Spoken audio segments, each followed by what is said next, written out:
So I'm currently behind the wheel of the 2024 Volkswagen Golf GTI Autobahn, and this thing features a few different drive modes. I wanted to take a moment to showcase those modes and what characteristics those modes change in the vehicle. So how you adjust between the different drive modes is right here on the center console. So the button down here that has a car and says mode, you push that, it'll pop up your different drive modes. So you have Eco, Comfort, Sport, and Custom. Now, in the custom mode is the best way I can describe Eco Sport, and it'll go away, and after you don't make a decision, it'll kind of disappear. But when you hit custom, you hit these little three lines over here, and this is the best way I can kind of describe which the other three modes, what they do.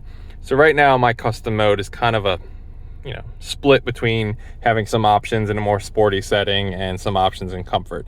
But for example, in Eco, all of the different options are set like this, mostly in comfort, but all the options that can be set into an Eco mode are set into that Eco mode. So drivetrain, engine sound, the ACC, and the climate control are all going to be in an Eco setting. Comfort, everything is comfort, more comfortable for the vehicle driving. For example, the stability control, anything like that.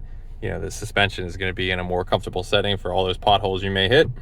And then sport, everything is going to be in a more sporty setting. Engine sound, obviously, the vehicle is going to be more alive.